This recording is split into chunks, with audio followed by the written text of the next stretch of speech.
일단은 수집 자체에 대해서 문제를 삼을 수는 없겠지만 그게 애초에 합리적으로 예상할 수 있는 목적 범위 바깥으로 쓰인다라고 하면 이제 그에 대해서는 문제 제기를 할 수가 있을 것이고요.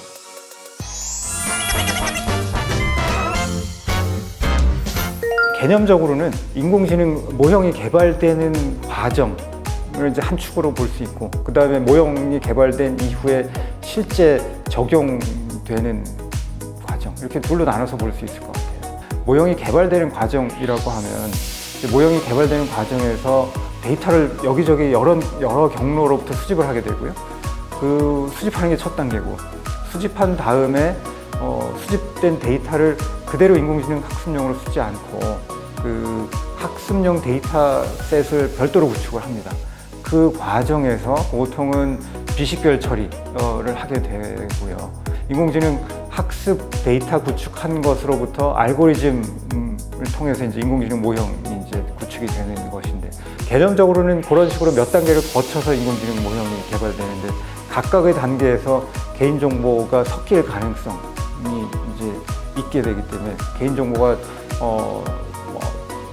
익명 처리가 되든지, 우리 법상 개념으로는 가명 처리해서 과학적 연구 목적으로 쓸 수 있는 이런 경로가 있는데, 그런 식의 법적인 경로를 고려해 가면서 인공지능 모형이 이제 개발되도록 해야 될 것인데, 각각의 단계에서 자칫하면 이제 개인정보가 섞여 들어가면서 경우에 따라서 유출이 될 수 있는 그런 가능성은 열려 있고요. 다른 한편 일단 인공지능 모형이 개발된 다음에 대부분의 경우는 이용자랑 이제 인터랙션을 합니다. 챗봇 같으면 채팅과 같은 형태가 될 것인데, 그럼 질문을 하고 답을 주는 형태인데, 답이 나오는 과정에서 또 그 개인정보가 유출될 가능성, 또는 만약에 학습 데이터에 개인정보가 섞여 들어가 있었으면 학습 데이터에 있었던 내용이 그대로 노출되는, 논문에서는 이제 그런 사례들이 이제 나온 경우도 있습니다. 실제 모형이 개발된 후에 활용되는 과정에서도 개인정보가 유출될 가능성은 열려 있기 때문에, 큰 틀에서는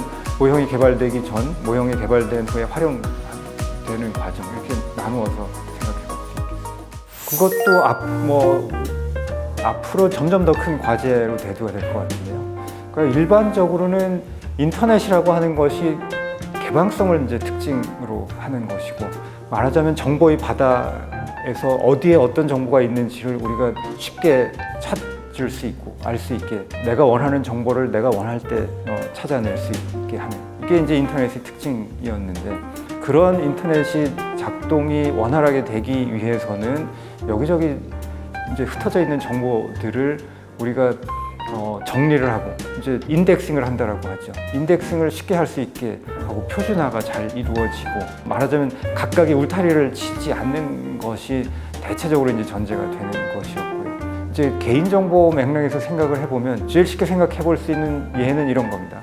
대학교에 가면 학과 소개가 있고, 학과 소개 중에 중요한 부분은 학과 교수님들에 관한 설명입니다. 이제 어떤 교수님들이 있고 그 교수님들 이력이나 학문적인 관심 또는 전공 분야, 이런 것들 설명이고, 또는 로펌에 가면 로펌 구성원의 핵심은 이제 변호사들이기 때문에 변호사분들에 관한 소개 자료들이 이제 로펌 홈페이지에 다들 있죠. 그렇게 학교 교수님들에 관해서 또는 로펌 변호사들에 관해서 정보를 쭉 추출해서 데이터베이스를 구축하고 그와 관련된 인공지능 모형을 개발하는 것도 생각을 해볼 수가 있는데, 그렇게 정보를 가져오는 것, 그걸 이제 크롤링이라고 보통 표현을 하고, 또는 스크레이핑 한다라고도 하고 그러는데, 만약에 그렇게 정보를 가져가는 게 싫다라고 하면 크롤링이 되지 않도록 기술적인 방식으로, 말하자면 울타리를 치는 것도 가능하죠. 그러면 울타리가 많이 쳐지면 쳐질수록 이제 인터넷이 이렇게 좀 쪼개지고 파편화되는 경향으로 이제 갈 수가 있을 것이고, 당연히 우리가 익숙한 인터넷 환경으로부터 조금 더 쪼개진 인터넷으로 갈 가능성이 있는데, 이제 큰 틀의 질문이 이렇게 되는 거죠. 정보를 너무나 무분별하게 수집하게 되면 문제 아닌가? 그러다가 개인정보가 섞여 들어가게 되면 또 다른 차원의 문제가 있는 것 아닌가? 그에 관해서 좀 통제가 필요한 것 아닌가? 라고 하는 일정 부분 정당한 문제의식이 있고, 다른 한편 그런 통제가 또 심하게 가면, 우리가 익숙한 인터넷이 점점 쪼개진 방향으로 가면 정보의 흐름에 부당한 또는 불편을 가져오는 방향으로 갈 수가 있기 때문에 그 사이에서 어떻게 균형을 잡아갈 것이냐. 새로운 인공지능 세상에서 추가적인 고민이 필요한 영역이 될 것 같습니다. 합리적으로 예견 가능한 선에서는 정보를 수집해서 쓰는 게 허용이 될 것 같고요. 다만 그게 허용된 범위가 상식적으로 또는 합리적으로 예견된 범위나 목적을 벗어나면 이제 곤란할 것이고, 다른 한편 애초에 그렇게 학교 홈페이지에 올리거나 한 유형의 정보가 아닌 일반 공개가 된 정보가 아닌 종류의 정보가 어찌어찌해서 수집이 되거나 하면 그런 경우에는 애초에 수집 자체에 대해서도 문제 제기를 할 수 있을 것 같습니다. 이제 아마 조금 더 현실적인 질문은 합리적으로 예견 가능한 범위를 어떤 식으로 판단할 것이냐. 그보다 더 개개인 입장에서 그렇게 문제 상황이라고 판단이 될 때 어떤 경위, 어떤 경로, 어떤 절차를 거쳐서 저는 이거 문제인 것 같은데요 라고 말을 할 수가 있고, 합당한 뭐랄까 그 문제 제기를 통해서 이제 뭐 동의를 철회한다라든가 또는 구제를 받는다라든가 하는 거를 이제 마련할 것이냐 하는 게 굉장히 큰 과제로 앞으로 나타날 것 같고요.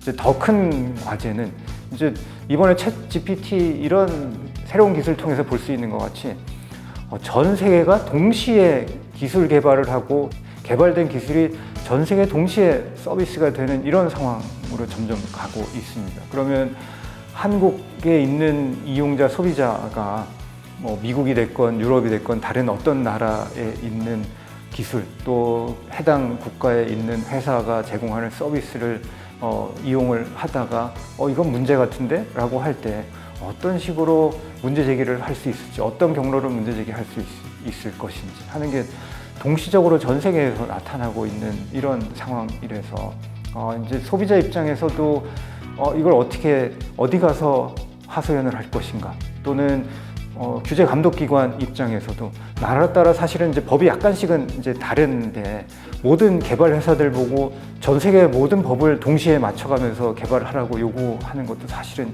현실적이지 않은 면도 있고 해서 어떻게 서로 여러 나라 사이의 규제 감독 기관들이 소통을 하고 각각의 나라에 있는 규제 감독 기관들은 그런 상황에 대해서 어떻게 원활하게 문제 해결을 할 수 있도록 할 것인지, 그런 맥락의 고민이 이제 대두가 되고 있고요. 뭐 그런 점에서 지금 저희 위원회에서도 굉장히 많은 고민을 하고 있고, 일단 여러 나라의 규제 감독 기관들하고 소통하고 있는 이제 그런 작업들은 하고 있는 중입니다. 다음 얘기가 궁금하신 분들은 구독, 좋아요, 알람 설정 꼭 부탁드립니다. 감사합니다.